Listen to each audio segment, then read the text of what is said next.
Hey sneak peekers, Victoria Vargas here at the red carpet premiere of the new film Baby, Baby, Baby. Stay tuned for some interviews with the cast and crew. What attracted you to this project? I love Annie Hall, and it just always reminded me of that. It was super quirky and it had that kind of upbeat, and it was so honest.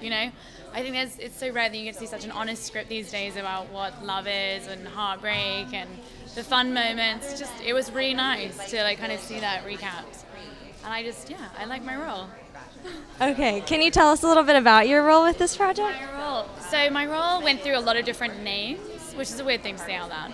But she did, because she really symbolizes emotions rather than anything else, and she comes in right at the end of the movie. So I don't want to spoil too much, but yeah, she's a relief, I think, at the end, which is nice.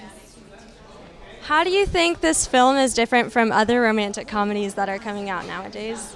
I think it's super quirky, and I love all the vignettes. We have great people in them, and everyone just brings such a different flavor, and the cast really just gels with each other in this kind of quippy humor, and I think it's really brought to even hard scenes. Everyone just really brings the words to life, which is so important. Okay, do you have any advice for people that are trying to pursue a career in film or television? Absolutely.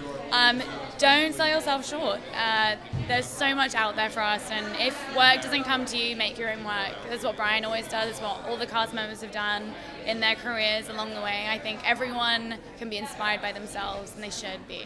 This isn't your first time directing a No, film, it's not. so how did this experience differ from your first? Well, this was a lot smaller, a lot more intimate movie. Also, I directed the last film with my writing and directing partner, Lee Sternthal, and this one was an independent experience. So I was working without a net. You know what I mean? What's the biggest takeaway you want people to have after they see this film? I want people to feel the truth of relationships and have an understanding of the truth of relationships, and that's it. That's really it. Do you have any advice for people pursuing a career in film or television or acting? Sure. I was saying to someone the other day about writing. If you write one page every day, you'll write over 3 screenplays a year. And if you stay busy, you stay writing. I mean, it's just the hard. I think it's Thomas Jefferson who said, "The harder I work, the luckier I get." You just have to work your ass off.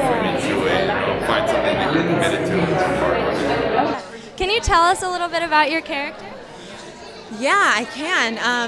Her name is Courtney Lee, and it's interesting because she's in the beginning of the film, and the middle of the film, and then the end of the film, which sort of I mention only because it sort of represents the arc that the story takes. The film opens with Courtney breaking up with Brian's character, and that sort of sets him on the trajectory of the whole movie. So. She's sort of a no-nonsense, very slightly unlikable woman who knows that Brian's character is not the right person, which I think is a good thing to know, for all ladies to know.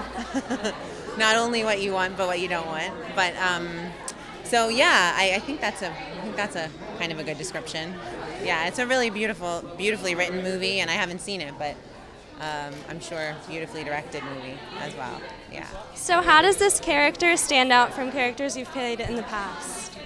I would say she's not as likable.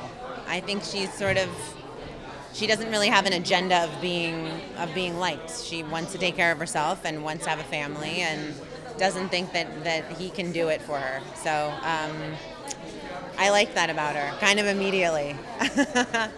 The character that I play, I'm on a television show called Bones, and is very, kind of, I'd say she's maybe kinder, a little kinder. What's the biggest takeaway you want people to have after they see this film? I think it would just be nice if people were moved by it, and if it felt real and, affected them in some way. I think that's the whole point of it, of all of this, really. Yeah.